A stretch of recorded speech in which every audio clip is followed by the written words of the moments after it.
Novamente ficamos sem internet. Eu acho que a ligação minha com a doutora não é assim muito boa a nível de internet. A nível de relacionamento é ótima. Mas vamos ver se ela consegue entrar novamente. Olha lá, já conseguiu. Muito bem. Está entrando. É que é uma pena, porque é uma conversa tão interessante.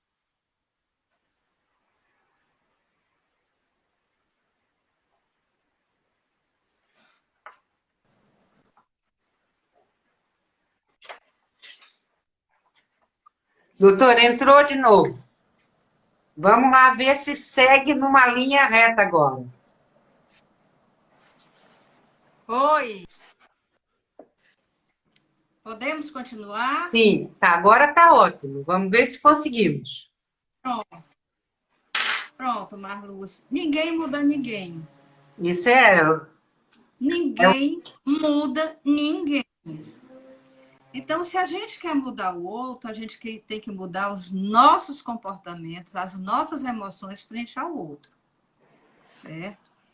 Se a gente muda aqui, o outro muda também. Mas a mudança passa por mim. Uhum. Eu primeiro tenho que mudar. Aquilo que eu quero mudar, eu tenho que mudar. E só assim o outro muda. Tá? Então, não há mudança por decreto. E todos os meus relacionamentos, eu sou corresponsável pelo que me acontece. Eu tenho uma participação, nem que seja do ponto de vista inconsciente. Claro. Se não dá certo, eu estou participando daquilo. E se dá certo, eu também tenho minha participação. É O a fato é que a gente. autorresponsabilidade, né, doutora? Isso, eu sou corresponsável por tudo que acontece comigo. Não é à toa, eu tive uma participação, nem que seja do ponto de vista inconsciente, mas eu participo, né? Lógico. A gente costuma encontrar defeito nos outros. Por que a gente não aprende a encontrar solução nos outros? Né? Já que a gente não pode mudar, essa questão da mudança, de você querer mudar o outro, é inútil. Enquanto mais você tenta, mais o outro se afasta, mais o outro reage, porque nós somos seres de reação, nós somos reativos. E as nossas reações têm impacto no outro, né? Uhum. Assim, e ninguém conhece totalmente o outro. A gente só passa a conhecer o outro no momento que a gente cria o primeiro conflito com o outro.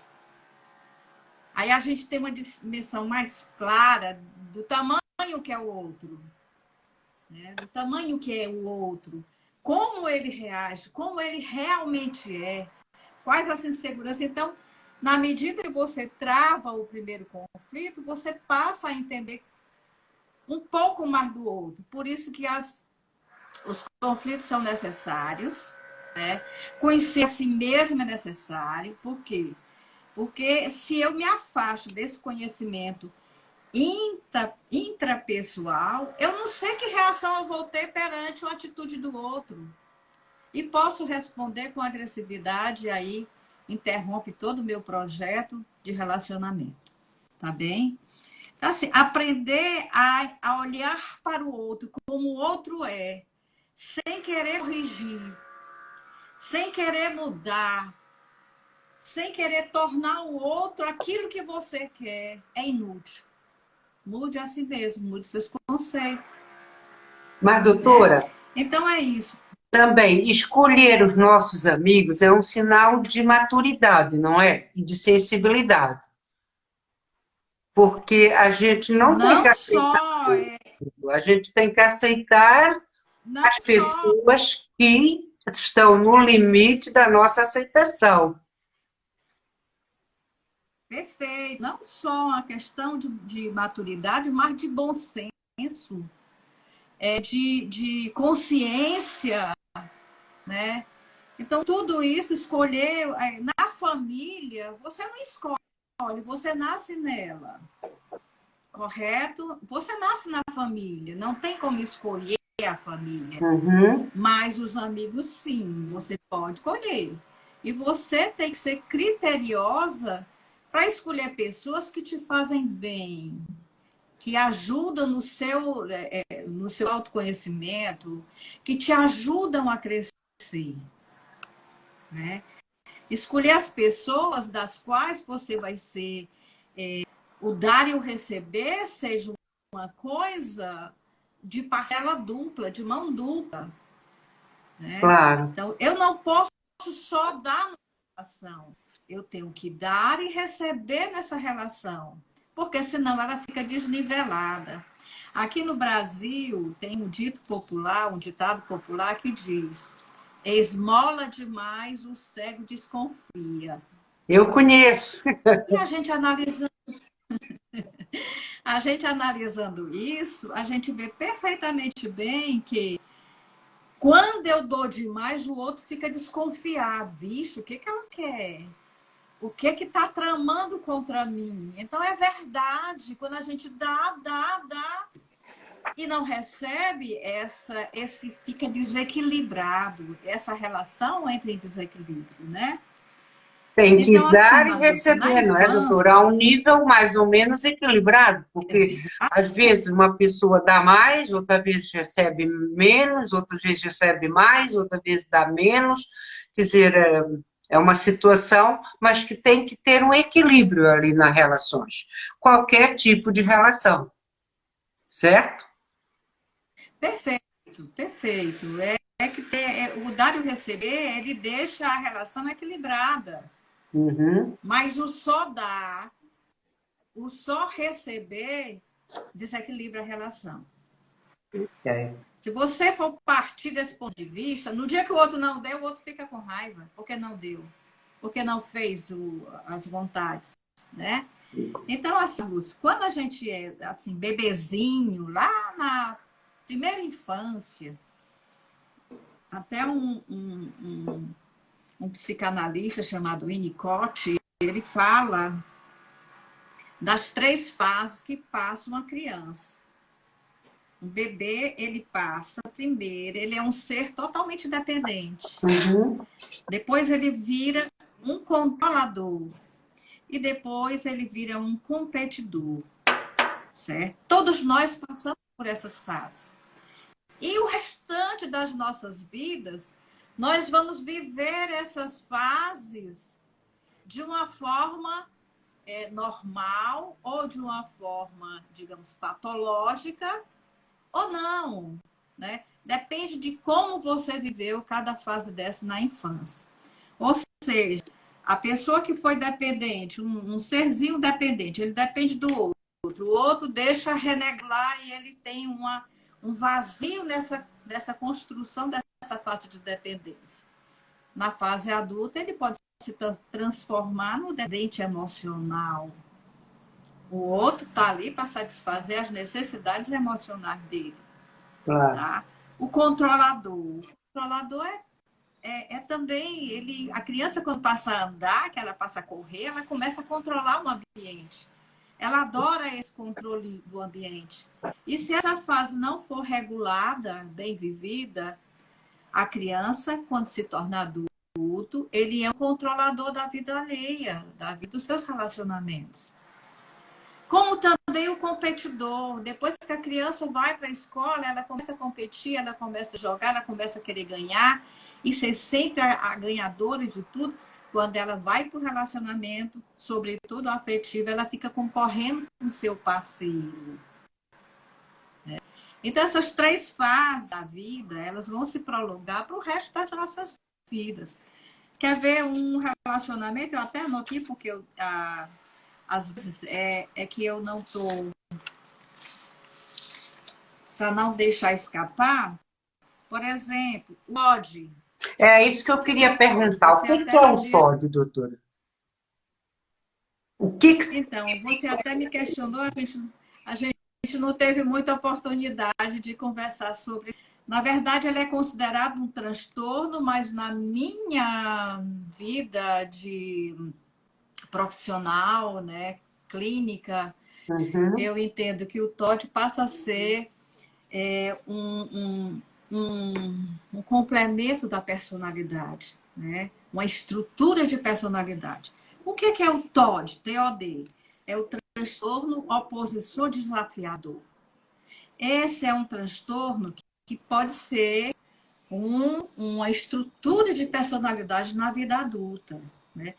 E pasme, como tem adultos que têm e não sabem que isso é uma característica de personalidade que acaba sendo exercendo comportamentos antissociais, né?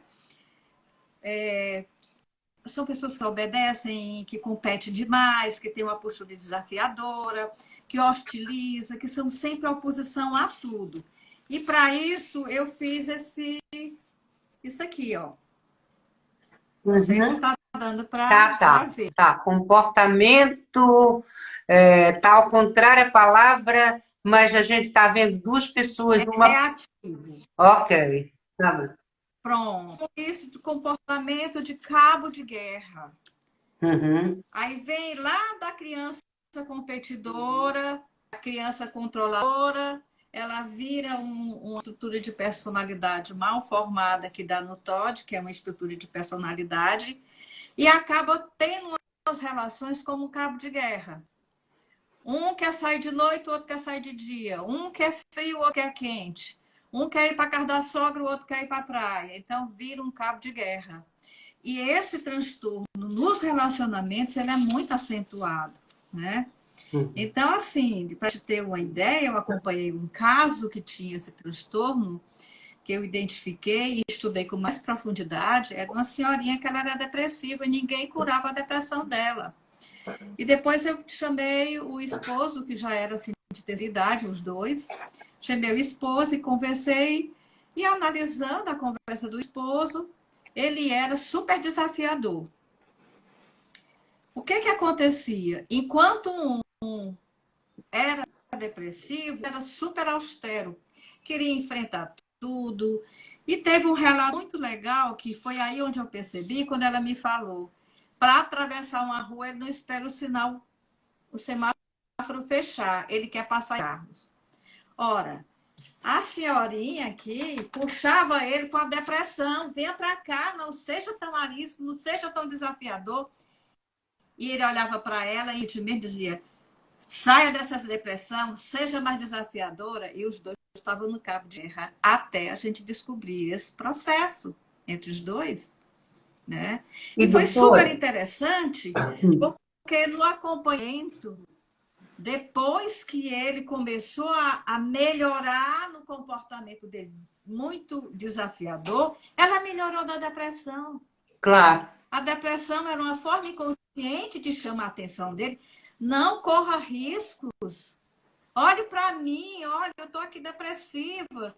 E ele olhava para ele, sai dessa cama, venha correr risco comigo. Então, vê como os comportamentos, né, os relacionamentos, eles acabam adoecendo as pessoas, né? Essa forma foi uma forma espetacular que eu entendi um pouco como o relacionamento ele pode te libertar e como ele pode te aprisionar, né? Doutora, Mas enfim, quem mas você muitas tiver alguma pessoas, pergunta, elas, elas são aversas à psicanálise, ao coach, à psicologia, é, porque elas acham que não precisam se conhecer mais. Eu acho essencial, não é só pela minha profissão, porque antes a doutora já me conhece há muitos anos, e antes disso eu estava num caminho de autoconhecimento, eu sempre tive nesse caminho. Eu acho que nossa missão aqui é nos conhecermos para fazer o melhor por nós, como a doutora fala naquela frase, não atrapalhar a vida de ninguém, fazer os outros também felizes. Se você não está feliz, você não pode fazer ninguém feliz. E o que eu noto é que as pessoas não querem muito se autoconhecer, elas não estão querendo muito, elas não estão preocupadas com isso. Tem outro tipo de preocupação, que é o dinheiro, a fama, o poder, pronto, são milhares de coisas, menos a tal paz que eu falo e a tranquilidade de dentro de nós, para nós nos conhecermos e conhecermos o resto do mundo. O que que a doutora acha disso? Estou certa? Estou errada? Olha, nós somos o resultado de todo o processo educacional, da experiência de vida de que nós passamos. Né? Nós estamos falando sobre relacionamento, então alguém está entrando e eu estou avisando. Então, nós somos esse resultado. O que eu sou hoje tem a ver com a infância, com a minha criança, com a minha adolescência, com a minha maturidade e com a minha sensibilidade. Com todos os relacionamentos que eu vivi durante essa minha vida toda. Tem a ver com tudo que foi colocado. Quer uma coisa? Autoestima. A autoestima, ela não nasce dentro de mim. Eu não tenho, não é uma relação intrapessoal. A autoestima nasce fora. É como eu interpreto as que convivem comigo. Se alguém diz ela é bonita, aí eu vou me achar. Se alguém diz ela é inteligente, eu vou me achar. É uma resposta do externo para o interno. Né? E nós somos um resultado disso tudo. Esse autoconhecimento não é uma questão de se deixar para lá, não. É uma questão super, ultra, por demais importante na vida da gente. Nós precisamos saber de que forma nós construímos nossa autoestima, quais eram as referências que tinha à nossa volta, quem eram os adultos que nós nos espelhamos, né? Quais eram os processos que a gente teve mais dificuldade de lidar, né? Porque tem figuras paternas e maternas completamente esquisitas. Tem mãe que chama a filha de feiurinha, né? De Quer dizer, bruxa, não sabe de que coisas aquela horríveis. Eu vejo de cada coisa, bruxinha, eu fico, meu isso. Deus. Aquilo ali vai construindo autoimagem, autoestima, vai empoderando a Claro, pessoa negativamente, né? Então, veja que isso é ir para um terapeuta, ir para um coach, que acho você uma excelente coach, sempre digo isso a obrigada, você, doutora. precisa agora ter a Obrigada. oportunidade de dizer para os seus coaches que você é uma excelente coach, você morava aqui no Brasil, eu tive a satisfação de mandar os meus pacientes que já estavam trabalhados para fazer um coach com você, e aí a gente se conversava, era muito perfeito, né? Muito. E aí é isso, a gente precisa se conhecer melhor. Até porque eu chego um momento em que eu não sei lidar com determinada situação. Eu tenho que ser sincera comigo e com o outro. Eu tenho que dizer para o outro, com essa situação eu não sei lidar ainda, me deu tempo. Eu não aprendi a lidar com esse problema, com essa dificuldade, né, com esse desafio. Então a gente tem que ser sincera. Dê um tempo. E nas relações a gente precisa ter essa sinceridade. E todo mundo, ninguém é perfeito. Né? A gente está aprendendo a viver todos os dias. Todos os dias chega um desafio enorme para a gente. Então, Doutor, assim, só o primeiro momento, pois não. o respeito, Só um momento. a confiança, o não julgamento é essencial em qualquer relação. Em qualquer relação é necessário. Eu acho que a relação, normalmente, eu vejo que tem, como é que eu diria? Tem 3 critérios para você se relacionar com qualquer pessoa. A primeira é observar. Você tem um período de observação. Observação, quem é a pessoa que eu tô, o que eu quero dela? Eu estou crescendo com ela, qual é o impacto dessa relação na minha vida, o que é ficando nessa relação, né? Então, assim, a primeira coisa é a observação. Depois a gente chama a fase de avaliar riscos, né? Que riscos eu vou ter na relação, né? Quem é de fato essa pessoa? Como é que eu posso me inteirar e saber qual as minhas necessidades ela está atendendo? Né? Que necessidade é que eu tenho para aquela pessoa estar comigo?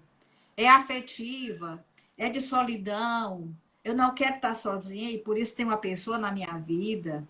É financeira? É status? É o quê? Qual é a necessidade que aquela pessoa está atendendo? É o seu amor verdadeiro? Então, a gente tem que primeiro avaliar os riscos. Depois, habilidade para negociar essa relação. Entender o outro. Saber que o outro tem o direito de falar. Que o outro é outro ser humano que não conviveu com os mesmos critérios que eu convivi. É saber avaliar e negociar isso. Por exemplo, um quer ir para a praia, outro quer ir para o cinema. Tudo bem, vamos à praia hoje, amanhã vamos para o cinema. É saber levar na negociação, porque toda relação é muito desafiadora. E se a gente não consegue avaliar esses riscos e negociar, a gente acaba botando uma relação que pode ser uma relação perfeita, primorosa, maravilhosa, a gente põe no risco. Porque a gente não se conhece, a gente não avalia os riscos, a gente não observa, né? E aí fica naquele critério, quem é que está no comando? É a criança? É a criança controladora? É a criança competidora? Quem é que está no comando? Quem é que está? Ou é o adulto que chega e diz, não, essa relação eu tenho que negociar. Eu sei que ninguém pode mudar ninguém. Tenho que ter mais o critério, mais paciência para saber o que é que eu quero de fato nessa relação. De fato é uma relação que não está te contribuindo de forma, você está numa relação abusiva. Né? O outro está te controlando, ele nunca quer assumir responsabilidades, nem afetivo, nem financeiro, não quer a responsabilidade de um relacionamento. Ele não deixa você ser você na relação, ele começa a lhe impedir, a cortar a sua liberdade. Então, você está dentro de uma relação abusiva. Isso é que eu ia lhe perguntar. O que é o abuso dentro de uma relação? Então, é uma relação nociva para ambas as pessoas.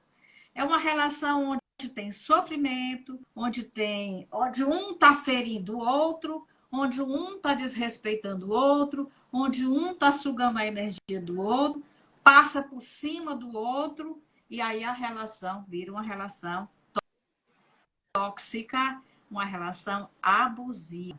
Então, assim, os sinais dessa relação abusiva a gente tem que perceber. Não é só relação violenta, já é um abuso criminal. Já é uma relação abusiva que está numa esfera não mais relacional, mas criminal. Né? E você tem que ver esses abusos X. Acho que congelou a imagem agora. São muito sutis. A internet não está ótima, mas está dando para a gente entender. Hoje está melhor que da outra vez, doutora. Bem melhor. Tá, né? Graças a Deus. Tá. Essa relação abusiva, ele está priorizando ele, né? A agenda só quem tem é ele. Não sai porque fulano não saiu, ou fulana não saiu. E essa relação abusiva não é só do homem com a mulher, da mulher com o homem também. No caso do relacionamento afetivo, né? Claro. Então, assim, o outro está sempre fazendo julgamento, o outro está criticando negativamente a pessoa. Isso são relações abusivas.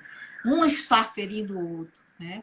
E quando eu falo de relação, eu gosto de deixar claro através da fábula dos porcos-espinhos. Não sei se vocês conhecem. E é bem curtinha, mas ela trata de relacionamento perfeito, né? Os porcos-espinhos, na era glacial, eles iam entrando em extinção. Então, eles resolveram fazer grandes conferências, né? Para saber por que estavam morrendo tanto porcos-espinhos. Aí chegaram à conclusão que eles se afastaram muito e estavam morrendo congelados. E aí a decisão do grupo foi se encostar um no outro, bem encostadinho, para que evitasse o gelo e gerasse um conforto maior, que é o calor. Mas como porcos-espinhos, eles acabaram se ferindo, se machucando muito e morreram um outro tanto de porcos-espinhos.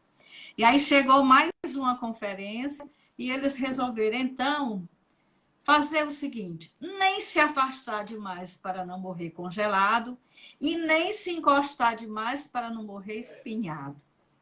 Qual é a dimensão da relação? Cada pessoa da relação você vai ter na medida certa em que você não está espinhando nem está congelando a pessoa.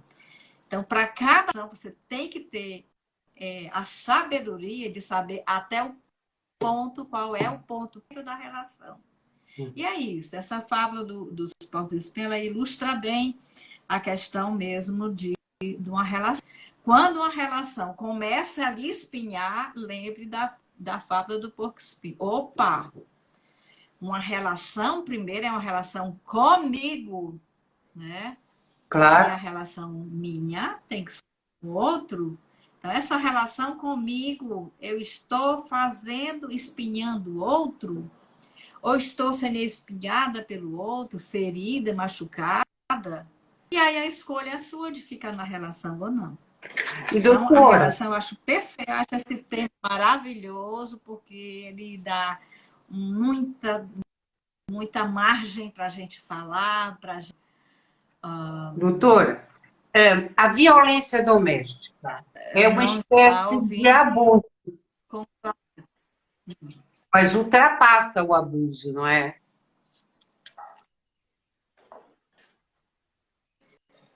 Olha, a violência doméstica, ela começa com pequenos abusos não percebidos, não observáveis. Tudo natural, por exemplo. A pessoa, ela está num relacionamento tóxico, está se espinhando porque o outro é o controlador dela. O outro não deixa sair, impede de ver as amigas, impede de ver os pais, impede que ela faça alguma coisa sozinha. Tem muitos que, numa relação normal, sem ser uma relação patológica, impede até o outro de trabalhar, né, de viver. Né? E Eu já aí tive uma começam cliente esses assim. pequenos abusos. Uhum. Como? Eu tive uma cliente assim e ela não percebia por que ela era infeliz. Porque ela achava que o marido era Sim, perfeito. porque aí ela não tem a dimensão de parar e observar o que é que ela quer nessa relação. A pergunta é: o que é que eu estou fazendo nessa relação? O que é que eu estou, qual é o critério que eu estou obedecendo a minha, internalizando nessa relação? O que é que eu estou atendendo dos meus instintos, dos meus sentimentos nessa relação? É essa pergunta que ela tem que fazer. Porque Mas sabe, se a criança teve um pai, uma família na infância abusivo, que destruir a autoestima do filho, a tendência é que essa pessoa, na vida adulta, vai escolher um parceiro que abuse dela também. claro. Por quê? Ela vai repetir toda a história familiar, tudo que ela aprendeu, né? As pessoas reagem muito mais às suas memórias internas na escolha de um parceiro, na escolha de um relacionamento, do que por critério de beleza eu passo sempre assim, eu falo que tem assim 10, digamos, a escolha masculina, né? Tem 10 maravilhosos cavalheiros, homens lindos, aí ela escolhe aquele. Por quê? Por que ela escolheu aquele? É baseado nas suas memórias internas. Aquele sujeito da escolha dela remete a ela as memórias vividas na sua infância, com os seus afetos negativos e positivos. Ela vai fazer essa escolha baseada nas memórias internas que ela construiu na infância. Claro. Né? A Lia Luft tem até uma frase que ela diz: a infância é o chão que a vive por resto das nossas vidas. Nós sempre vamos estar conectados a ele. E, às vezes, as reações, né, que eu tenho diante das pessoas, ela vai me dar uma condição de eu entender que a minha reação aos fatos, quando ela é desproporcional, né, ao fato, eu não estou reagindo ao fato, mas sim às memórias que aquele fato me remete. Olha como é o inconsciente. Olha como a gente precisa ser analisado, como a gente precisa ser avaliado, como a gente precisa passar por um terapeuta, como a gente precisa passar por um hipnólogo, coach, por uma profissional que vai nos ajudar. Essa é a Doutora, importância que a gente essa minha tem cliente levou diante 8 das... sessões ou 9 para descobrir isso. Quando eu, na segunda, terceira sessão, eu já tinha percebido qual era o problema. Só que nós não podemos dizer a ela qual é o problema. E ela continuava a insistir no problema do emprego, no problema de fora do país, no problema não sei o quê, quando o problema era na relação conjugal dela. Até que, enfim, graças a Deus, ela chegou à conclusão, Sim. resolveu e está sendo felicíssima na vida. Graças a Deus. Graças a Deus. E assim, eu digo assim, na terapia, na psicologia, na análise mesmo, o ruim é que o terapeuta já descobre de cara. É, Mas aí quem tem que descobrir é o paciente, lógico, a porque a gente não pode descoberta ver nada. dele é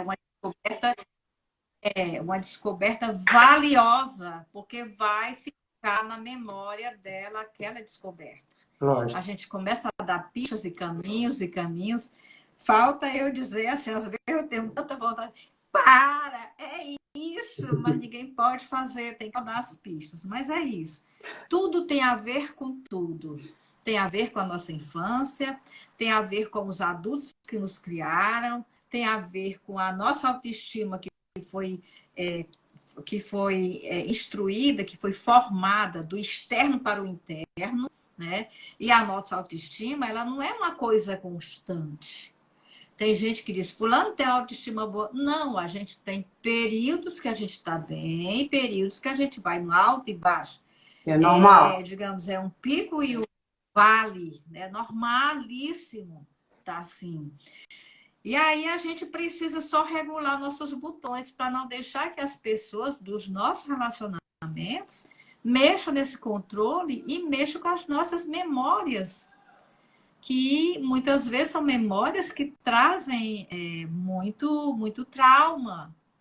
E é isso que eu digo, quando mexe numa memória que traz trauma, você tem que ser sincero, eu não sei lidar com isso ainda. Claro. Com você e com o outro. E não querer passar por cima das coisas, resolver as coisas no calor da emoção. Né?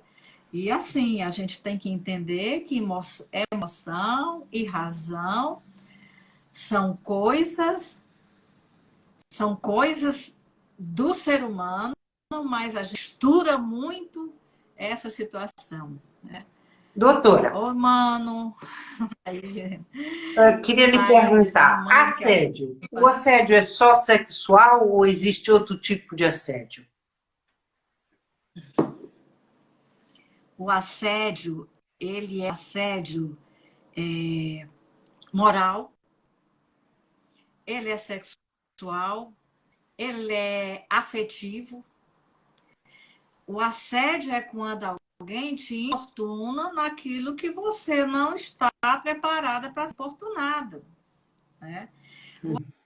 assédio tem até o stalker, né, que é um novo crime, né, catalogado, não sei se vocês sabem. Agora é criminalizado aquele assediador que persegue as pessoas. Claro. Tem assediador que vai ao stalker, né? Chamado crime agora de assédio. É esse tipo de assédio, né? Todo é assédio. E é criminoso o assédio. Bullying Pode é ser no assédio. trabalho, pode ser no trabalho. Sim, é um relacionamento abusivo. O bullying, ele é um relacionamento, é uma relação tóxica de abuso. Ele está catalogado nas estruturas de personalidades. Até botei aqui alguma coisa, deixa eu ver se eu me falha a memória agora, mas antissocial, né? É uma forma, eu estou botando aqui só para ilustrar clarear minha memória. É um comportamento antissocial, sabe? Ele quer xingar o outro pelo que foi feito a você. Uhum. Tá no resultado da cadeia neurótica. É aquela Vai história do trabalhar o chefe chefe. briga com o marido chega em casa, briga com a mulher bate no filho, o filho dá um Perfeito, pontapé no gato, perfeito. o O gato mata filho, o rato e o assim. filho não tem gato nem cachorro, vai para a escolinha e dá um pontapé, dá uma mordida na criança, dá um empurrão na criança. Ela começa a ser criada aí uma cadeia neurótica que vai desabar nas personalidades antissociais, que são já personalidades, né, de transtorno psicológico e às vezes até grave dentro da concepção psiquiátrica, né? Uhum. Então, assim, é muito interessante a gente ver que esse tipo de assédio, ele é criminoso. O assédio moral, o assédio sexual, o assédio emocional, o stalker, que é assédio que o outro vai perseguindo. Tem até um filme que eu assisti agora, não é uma série da Netflix, que tem um assediador que ele é perfeito, que as pessoas nem notam que ele está assediando. Qual é o nome dessa série, E ele doutor? passa. Eu mando para você pelo seu, porque eu acho que É no eu vou Netflix? mandar direitinho para você assistir. Obrigada. É É sim. Netflix? Ele é um assediador que acaba se transformando no psicopata e acaba sendo serial killer. Uau! Mas é interessante como ele é dócil, como ele é dócil, como ele é cortês, e tudo que ele fala é no sentido de proteger as pessoas. Eu estou lhe protegendo, estou lhe seguindo, é o stalk, né? É uma característica perfeita da criminalidade pelo stalk, né? Pelo perseguidor. Uhum. Né? Ele está fazendo aquilo para proteger, sempre nesse sentido. Olha, Porque a Nájila, crença dele é essa. ela também quer assistir. Lembra da Nájila, né? Ela é uma querida. Ai, Beijo, Nájila. você bota aí, Ela você quer bota assistir no também, manda seu, para ela. você bota esse material aí. Eu vou lhe dar o nome Pode, pode. direitinho e eu passo para a Nájila também. Ok. E, Né? doutora, Muito me conta interessante, uma apesar de coisa. ser muito. Estamos a falar de relacionamento. Como é que ficaram relacionamentos nessa quarentena?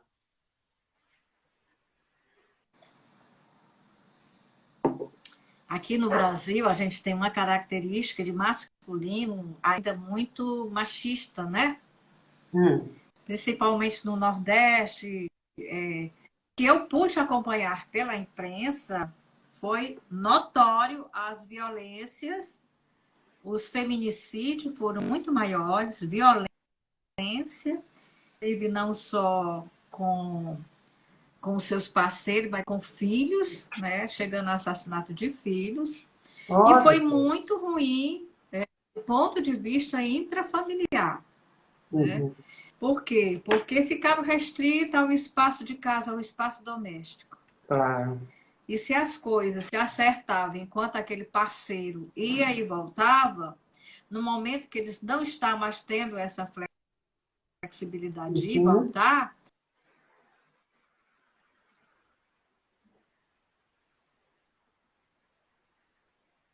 Vamos esperar um pouco, congelou a imagem, mas já quando estamos quase no fim, não dá para desligar. Tá me ouvindo, doutora?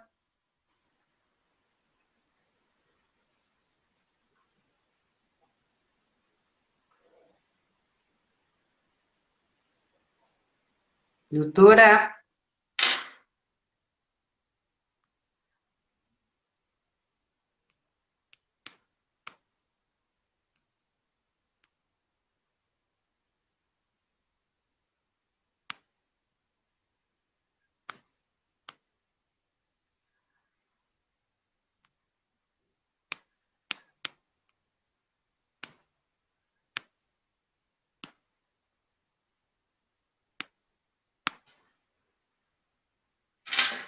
Infelizmente caiu novamente, mas pronto, acho que vamos voltar mais um pouquinho para terminar a nossa conversa, que está sendo ótima. Aliás, a doutora é ótima.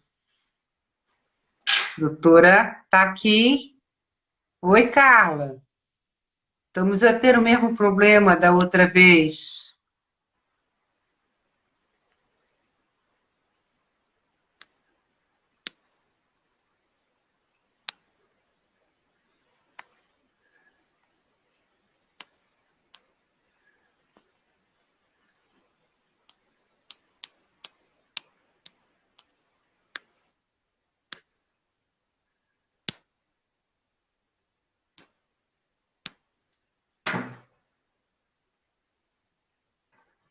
Não sei se a doutora vai conseguir entrar mais. E eu tinha mais uma. Ela está me dizendo que a internet dela, deixa-me ver.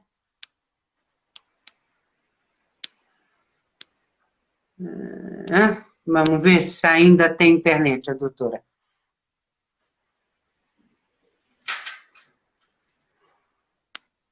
Pois é, muito interessante, muito espetacular, mas eu acho que a gente já não vai ter mais a doutora. Ela está dizendo para agradecer a todos, ela ficou mais uma vez sem internet. Eu é que agradeço, agradeço a vocês, agradeço a ela. E uma pena, mais uma vez, a gente não acabar a conversa com ela. Eu tinha mais uma frase para perguntar o que ela achava, que era: diga-me com quem andas e eu te direi quem és. E eu gostaria que ela classificasse essa frase. Mas vai ficar para outra vez. Muito boa noite, obrigada. Oi, Ai, estou de novo, você. doutora! Uau, que bom! A A doutora minha é uma internet surpresa. cai.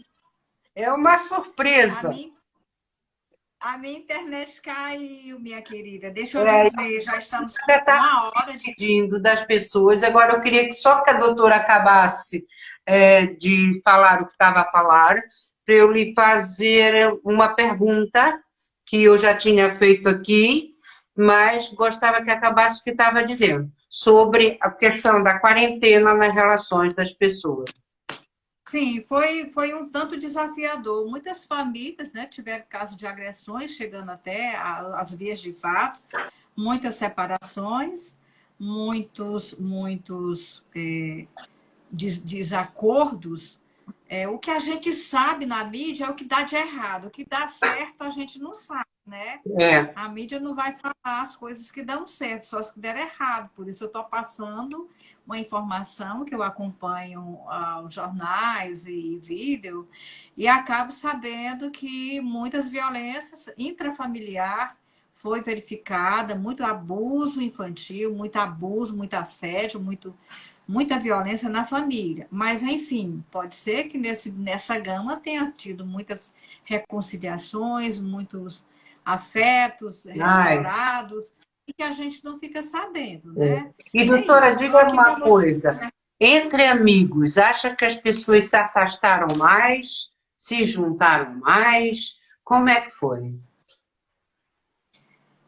Eu penso, Marluz, que amigo não vai depender da distância. Por exemplo, nós somos amigas É e a verdade. gente fala, a gente se respeita e a gente está dando sempre um alô uma para a outra, trocando mensagens.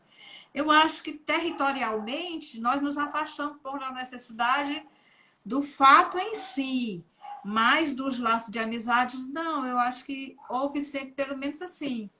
Eu acho que quando a amizade é verdadeira, porque aí tem um tipo de amizade, amizade por conveniência, tem muitos amigos, né? Que são amigos por conveniência, só procura o outro quando está necessitando do outro.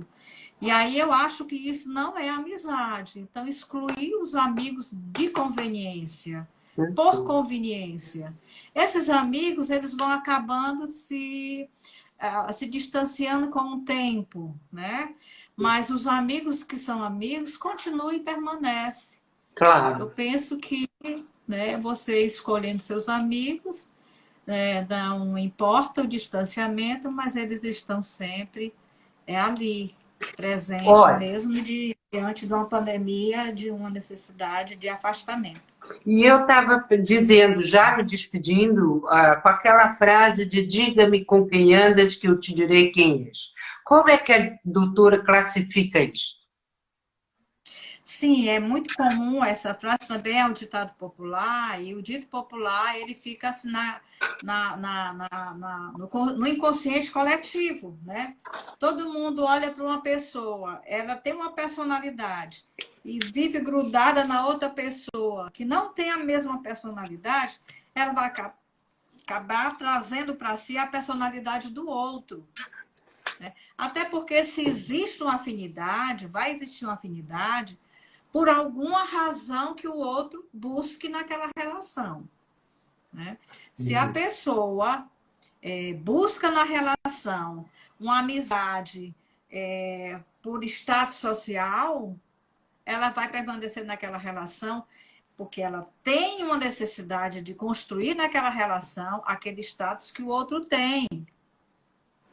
E aí o outro vê as duas pessoas numa só. Digamos assim, é um emparelhamento de personalidade. Um e o outro são iguais. Uhum. Só que essas personalidades, elas tendem a ser destruídas. Você já ouviu dizer aquela, você já acompanhou algum muito amigo que era tão encostadinho que se igual os porcos espinhos, tão ali encostadinhos, que teve um momento da vida que espatifou tudo e que acabou tudo. Por Conheço quê? muitos, Porque doutora, infelizmente. o nosso ego, ele tem um registro que diz assim: nós somos únicos. Nós somos únicos. Na hora que eu me sobreponho à imagem do outro, que o outro sou eu, ou eu sou o outro, eu depois não sei mais quem sou. Se sou eu, sou o outro. Para eu me reconstruir, eu tenho que destruir aquela imagem do outro, e daí as coisas ficam desse jeito. Isso também acontece com marido e mulher, nas relações afetivas. Por quê? É tudo misturado. É guarda-roupa única, é a mesma cama, é o mesmo banheiro, é o mesmo quarto, é o mesmo tudo. E acaba que um não dá espaço para o outro sobreviver. Uhum.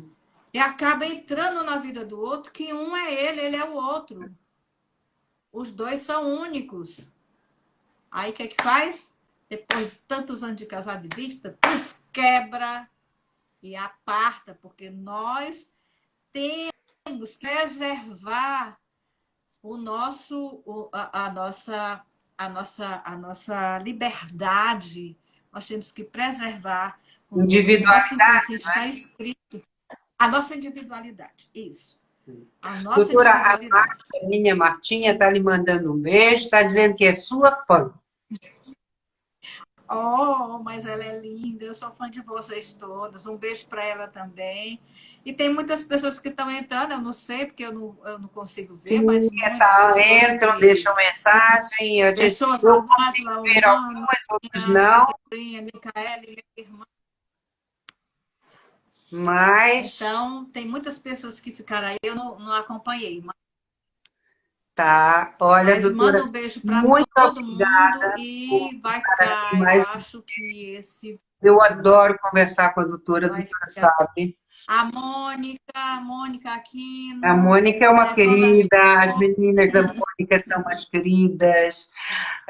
Tenho também aqui algumas amigas coaches e não coaches, muito obrigada por estarem aqui conosco. Vamos ter oportunidade de falar mais para frente de outros assuntos, porque eu gosto muito, como sabe, de vez em quando eu pego o telefone, doutora, vamos conversar, eu preciso de conversar com você de vez em quando. Agradeço muito. A Leuda maravilhosa, que eu acho fantástica, a Leuda está aí também na linha. Abraço para todos vocês que tiveram, que permitiram a gente falar para vocês no momento desse, 3, 4 horas, né? 1 hora de fala. Mas, enfim, obrigada a todos. Eu estou aqui à disposição. Agora sim, a maioria tem meu telefone, mas não ligue, porque esses dias eu passei por Mas não situações... ligue, tem meu telefone, mas não ligue, né, doutora? Não ligue, mande mensagem antes, mande mensagem para o meu WhatsApp, na mensagem eu volto a ligar, ou então digo, pode ligar, porque aqui está numa história de muitos golpes, eu mesma fui vítima ontem de uma que, por Deus, não entrei numa perda financeira que eu não poderia nem imaginar, né? Então, é eu me aborrecimento, restrito doutora. a não atender as ligações, a não ser que a não ser que seja de pessoas que eu já conheço. Pessoas estranhas, que não são do meu convívio, passam o WhatsApp, tem no Instagram os meus números de WhatsApp, passe que eu respondo, tá bem? Então, Obrigada, Selma Freitas, doutora. psicóloga maravilhosa, está entrando e a gente está Olha, saindo. Deus te abençoe, Selminha. um beijinho para os seus Então, meninos. Marluce, minha querida, um Muito beijo obrigada. Que Deus lhe para abençoe você também, também, sempre. minha querida. Parabéns, está linda, maravilhosa. E quando der certo, eu vou nessa terra maravilhosa ou você vem me fazer uma visita aqui no Vamos Brasil, que está mais trabalhar difícil, né, aqui. Vamos agora. fazer um trabalho, um workshop fantástico, como foi da última vez. Tá bem? Tá bom. E Tá. aqui no Brasil, você venha para cá, para minha casa, tá Qualquer dia, bem? doutora. Deixa isso passar, Beijo para você. tá bem? Tenho muitas saudades das minhas Beijo. amigas aí. Tenho Obrigada, muitas Marluce. saudades das Obrigada, praias, Marluce. muitas saudades do Ceará, que é uma das minhas terras, né? Eu sou de Belém do Pará, mas adoro o Ceará. Acho lindo, lindo. Muito obrigada. Obrigada, doutora. Boa noite. Boa noite a Tchau, todos. Boa noite. boa noite. Tchau, tchau.